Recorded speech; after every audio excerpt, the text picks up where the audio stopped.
I've been always fascinated by the fact that each language has its own unique words that express ideas and feelings that are untranslatable into any other language. In my native Russian, for example, there is a word poshlost which doesn't have any direct precise translation into English. In 1967, one of the greatest writers of the 20th century, Vladimir Nabokov, tried to describe this word to the Paris Review magazine.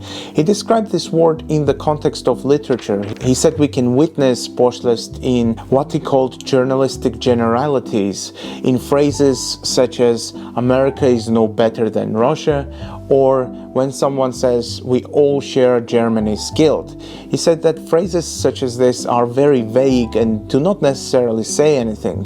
But even Nabokov, who wrote exceptional novels both in Russian and English, admitted in his interview that he cannot give a precise definition of the word poshlost. These kind of fascinating details make me so passionate about learning new languages. I strongly believe in an idea that was expressed by philosopher Ludwig Wittgenstein that limits of my language mean limits of my world. By learning new languages, new words such as poshlost, I believe I can see the world from a completely different perspective.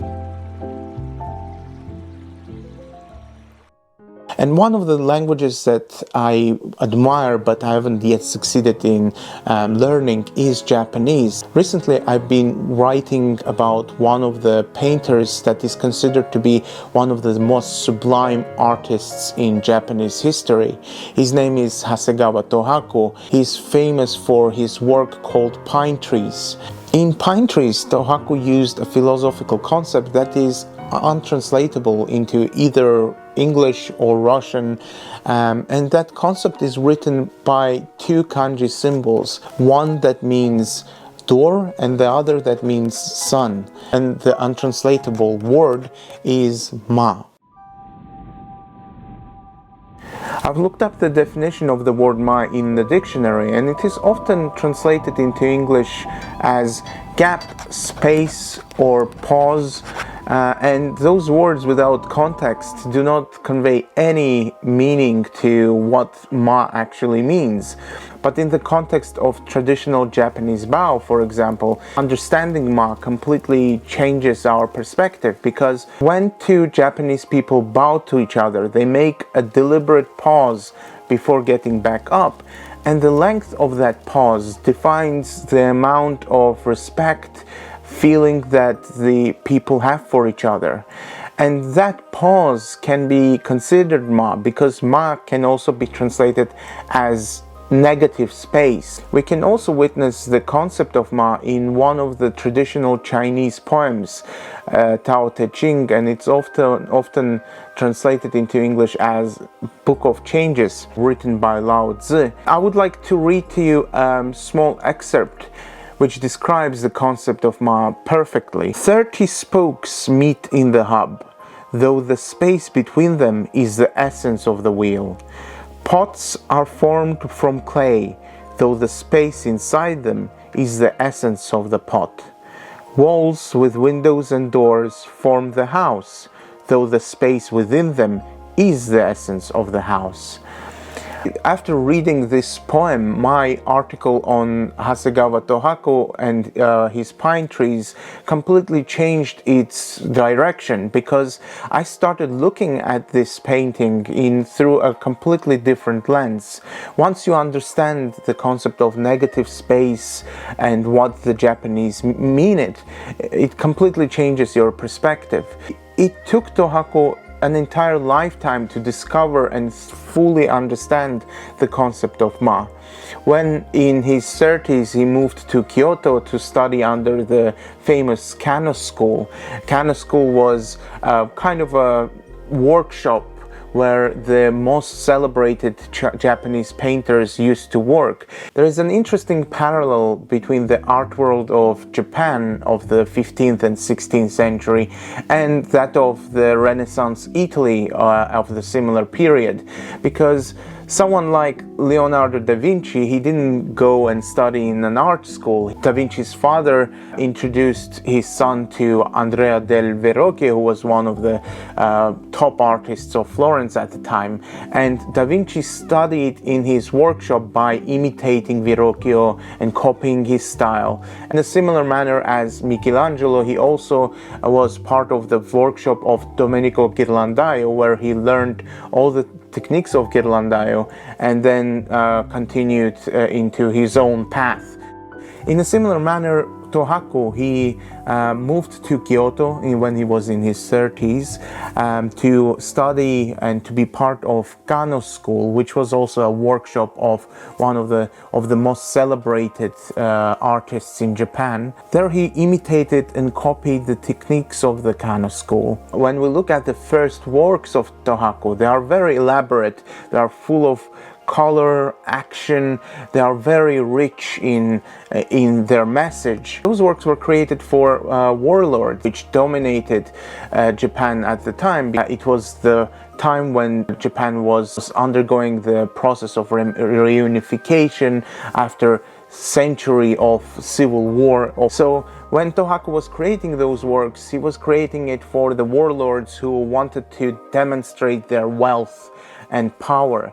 But we can see how Tohaku was kind of getting disappointed of creating those elaborate works that didn't convey any meaning to him. At some point while in Kyoto, Tohaku got access to the temple of Daitoku-ji, where he could admire the works of classical Chinese painters such as Mu Si and Seishu Toyo. I had to warn you in advance in this video that since I don't speak Japanese or Chinese, there will be a lot of mispronunciations. Once Tohaku discovers those works, he sees how simple but at the same time subtle were the works of Mu Si and Seishu Toyo. So he admires Seishu Toyo so much that Tohaku at some point tried to claim to be the successor of Seishu Toyo. At this point we see that Tohaku tries to bring the concept of Ma back into the Japanese art.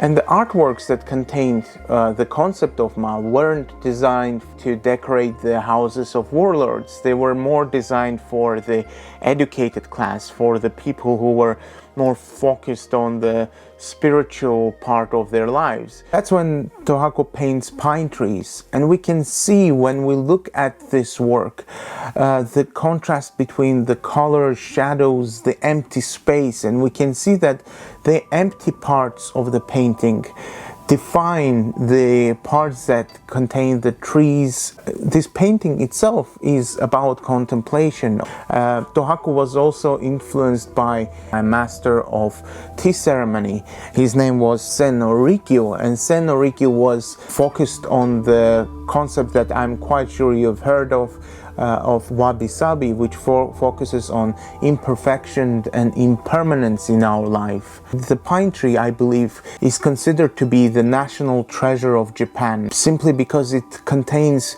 those two philosophies of Ma and wabi-sabi in one single painting. It is fascinating of how much meaning and how much influence the word Ma had on Japanese art, and it is incredible of how such a meaningful word doesn't have a translation into English or Russian or any other language that I speak, or perhaps that you speak. But another thing that really triggers my curiosity is that once we stop being able to express ourselves via words, it is the language of art that can explain to us the feelings, the emotions that cannot be expressed by language. And I find word Ma in my life by the number of unread books that I have in my library. And this is what Umberto Eco, the author of the book The Name of the Rose, meant when he said that the books that you haven't read in your library are more important than the books that you have already read, because the books that you haven't read show how much space do you have to expand your mind, how many things that you don't know yet. If you have read all the books that you have in your library and you know them by heart. You have no space to grow. And this is the idea of Ma in applied to my life. Hope you enjoyed this video, and I'm planning to make another video dedicated to untranslatable words in general. Particularly, I'm interested in a Greek word, harmolipi, which, as far as I know, means sad happiness. I believe that it is a beautiful word. Thank you very much for watching. This is my first YouTube video. I hope you enjoyed it, and feel free to contact me whichever way is comfortable for you, and I'll see you in the next one.